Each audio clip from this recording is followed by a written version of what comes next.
Welcome to Powercoat Music. I'm Civil Allen, and this is my studio patron, Shasta.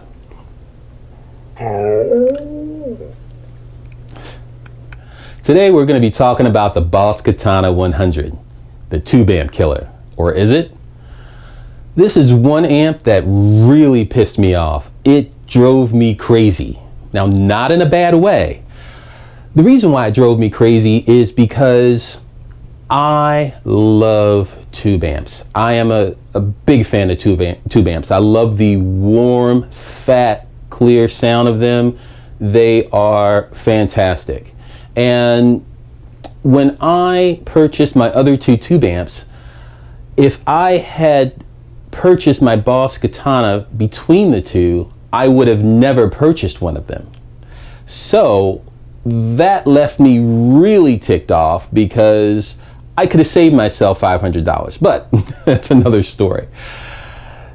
This amp is to the point that where it sounds so lush, so fat and full for a solid state amp, it blew my mind. When I first bought it, I played it for days. I couldn't turn it off.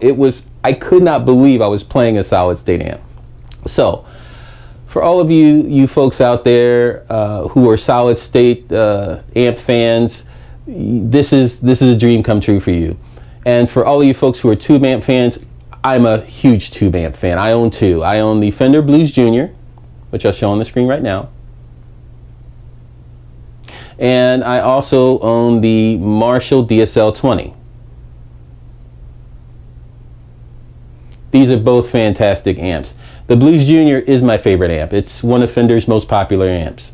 So if you are in a room live with either of these amps and the Boss Katana 100 and you're listening to them live, you should be able to tell them apart, but it's gonna be close because the Katana sounds that good.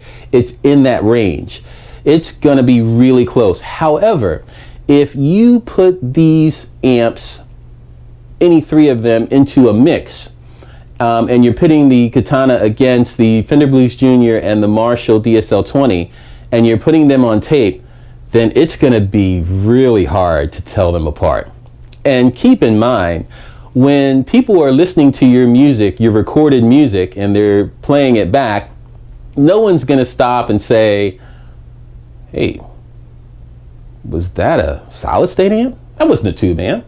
Ugh, what's this guy do? Ugh. Nobody's gonna do that. People listen to the song. If you have a really good song, that is what they're gonna be listening to. And they're not gonna know the difference between a solid state amp and a tube amp. The average ear, the average person, and most people out there who are listening to your music just won't know. And even more importantly, they just won't care. So please keep that in mind when you purchase your next tube amp. But I believe that the Boss Katana series is the beginning of the tube amp killers, because so many other companies are pouring so much coin into the research and development of an amplifier, a solid state amplifier, that when you put it in the same room with a tube amp, you will not be able to tell the difference. That day is coming very soon. So consider that when you buy your next tube amp. Well, that wraps it up. If you like this video, please give it the thumbs up. And I'd love to hear your feedback. Leave some comments in the text box below. And please subscribe to the channel. Click the subscribe button right now for more content. Thank you for stopping by, and I look forward to seeing you soon.